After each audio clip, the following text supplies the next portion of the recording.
hat on right here. And this guy, he was just sitting by the river. He ended up telling me that he was 62 years old. He was sitting by the river and he was just talking to me about fishing and whatnot, blah, blah, blah.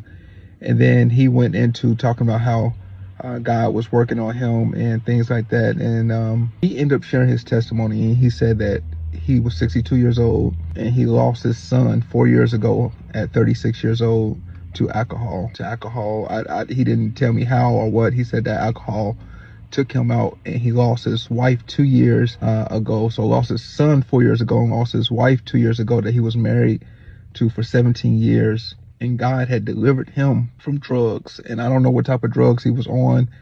His teeth, like his whole bottom row of teeth was black and purplish blue, and it was like small shark teeth. Like it was whatever drugs he was on, it was hard, and he was really hooked to it. And I could tell it was probably a lifestyle. I'm not too familiar with that type of drugs, but whatever it was, he was just sharing to me how God healed him through that, and how that pain was very, very hard for him to get over. And he started crying. I dropped my cast net. He was maybe about a good 20 feet away from me. I dropped my cast net and went up to him, and we sat there and we prayed together. We hugged. This was my first time actually seeing him and meeting him.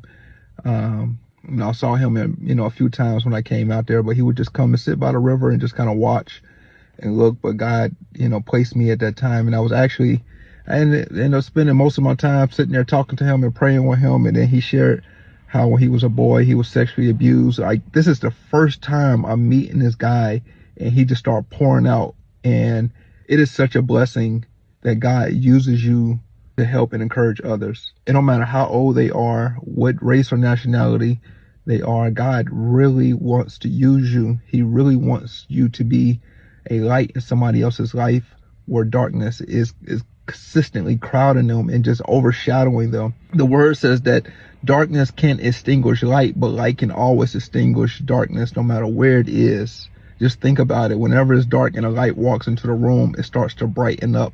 Darkness is never stronger or powerful, and God is calling you to share your testimony and be a light and extinguish the darkness in dark places. God wants you and wants to use your testimony. He wants you to be there. Whatever God has brought you through, he wants you to start praying for others. Give them the strength and encouragement that you needed and that you got to help them over the hump that they did. I never was sexually abused. I never lost a wife, a child. Thank God I haven't. But God still used me in that moment to be a brother that he can actually hug and touch and cry with and pray for. So share your testimony.